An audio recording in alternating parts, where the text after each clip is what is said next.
pretty good time.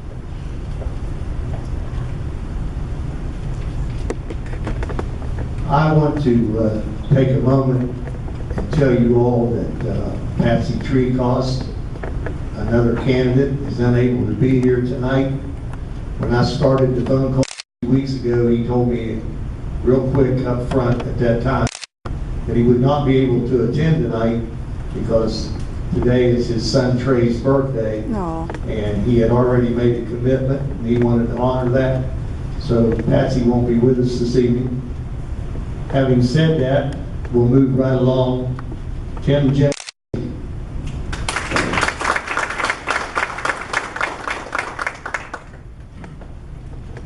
My name is Tim Lozzi, and I'm running for City Council this time. I ran 4 years ago. And I want to express the same sentiments that Ryan was talking about, is in order for Clarksurg to do anything, I think we need to be able to compete. And I did not know that our B&O taxes were higher than Bridgeport's. Frankly, I'm shocked that that's the truth. But in a way, it kind of doesn't surprise me because it seems like with their TIF districts and the things that are going out in Bridgeport, we can't compete. I mean, I own buildings downtown and I own real estate down on Main Street. And I mean, you look at the gallery and mini mall and you look at the facades on our Main Street. And then, you know, I looked at what we have and it's like the results. Results.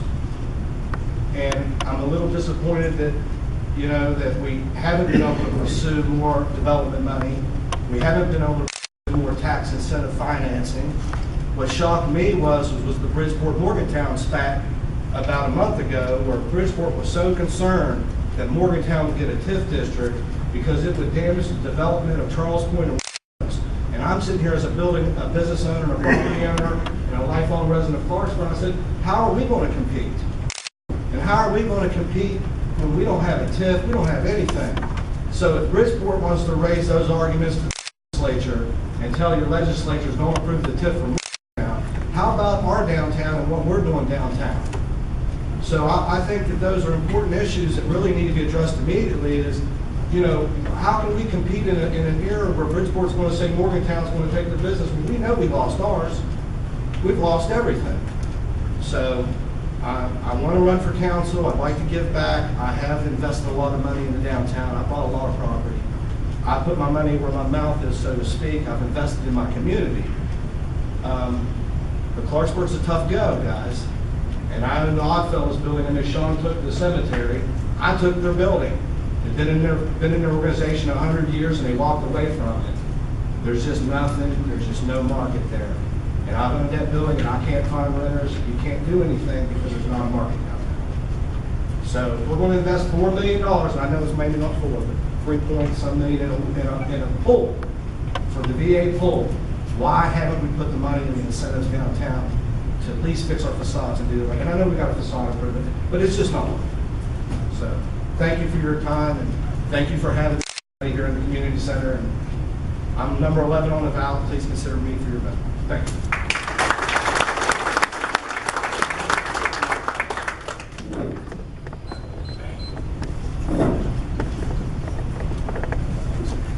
Okay, like I said, when I started calling all these candidates, and believe me, that was a chore.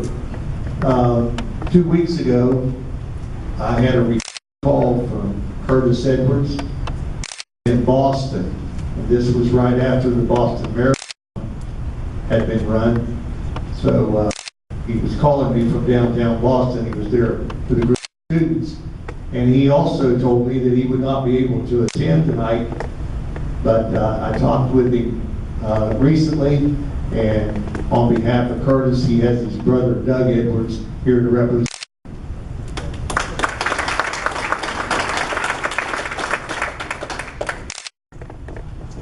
Thank you. It's nice to be here to represent my brother. I'll tell you a little story. It was January 26, 1957. Curtis was having his 50th birthday party. My parents was having cake, ice cream. It was going to be a grand party. Only there was one small problem. That Clarence and Mary Edwards rushed to the St. Mary's Hospital because Doug decided to come into the world.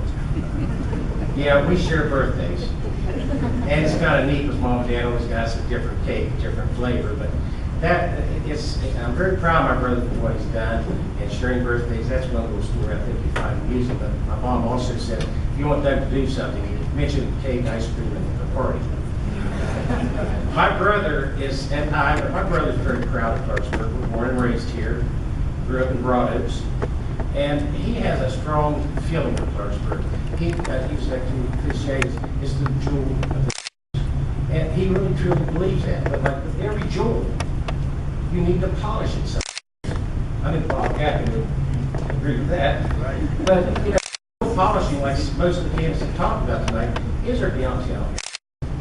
And you know, he's for the same thing is like to have miniature condominiums or apartments, affordable living spaces to get something rolling. He's very proactive for the Robson Grand. We're glad to see that's still rolling along before something happens that can't be repaired. And that's unfortunate for some. But what I'm trying to say for my brother is he's a great guy with a great mind because he is a business. He's had his business for 27 years, but he's a coach, a teacher. He has a love for children. What Bill was saying, he was in Boston with a group. He's right now in Philadelphia with a group. He could have had somebody else chaperone that group, but one thing he's proud of is started a charity for our children that are, well, the ones that are not as well off, the 3 lunch people. And years ago, he was on a trip, a big trip, but it wasn't as big as he thought because he asked the teacher, where's all the other kids? They couldn't afford it. So in his eyes, he knows that if we have more dropouts in our schools, they're going to be more dependent to our society. And if we keep them in school and let them see the world, and that's what American Destinations, his business does. He wants them to see the world and see that there's more than just what's around their neighborhood. So I think it's a great thing what he's doing. But most of all, it's a great thing what he wants to do for Clarksurg. And we're asking for your vote. We're asking to be elected again. And he can show you more of what. We have flyers. I think most of you have flyers. On that flyer, there's a phone number, and it's his personal phone number. And like he said, he would call you back if you can't answer the phone right then. What I'm asking for, if you will, I'd like Curtis Edwards. I know you'll be happy that you did.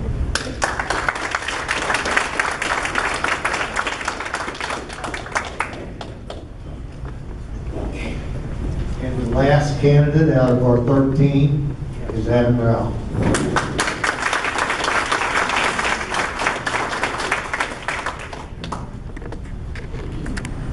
Hey guys, for those of you who don't know me, my name's Adam Rao.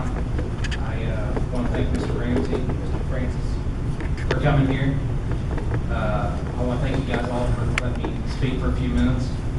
I want to tell you a little bit about my history, who I am. I was born in New Hampshire, Mike and Kathy Rao back there in the corner. They're both from Clarksurg here. My dad grew up in Northview to Ruth and Arnett Rao. My mom grew up in Staley. Kathy to Marion, or Sharon to Marion, sorry, a little nervous.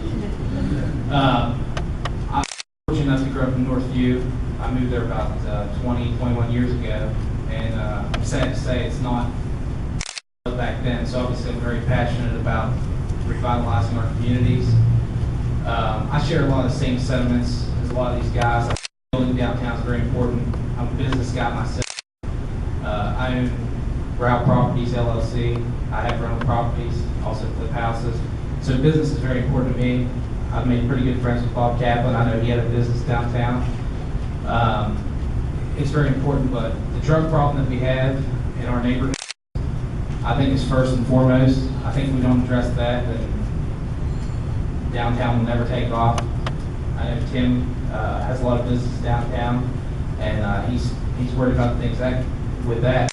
B&O taxes, like Brian mentioned, are obviously a problem, but I don't think they take top priority when you have the problems we have downtown. I think instead of criticizing towns like Bridgeport, we need to take maybe a page out of their book.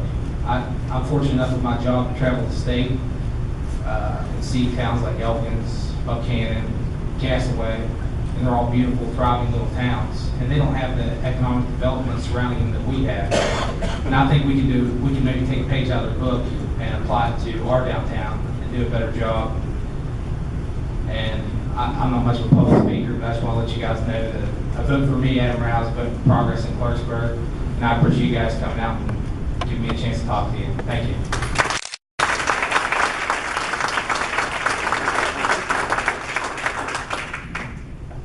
All right, that concludes all of our candidates taking their 3 minutes, give or take a little. And I want to thank all these folks for agreeing to be here tonight so that we could present this community service for all the citizens of Clarksburg, not just the senior citizens. I think surely there will be some questions asked from these 3-minute speeches that were given. So again, thanks for coming. Glad that if any of you are visiting here for the first time to see what a beautiful senior citizen center we have here. If you haven't reached the eligibility age yet, I'm sure you have some relatives that have, and we would like to see their smiling faces here. This is a great place to spend your time when you reach the eligibility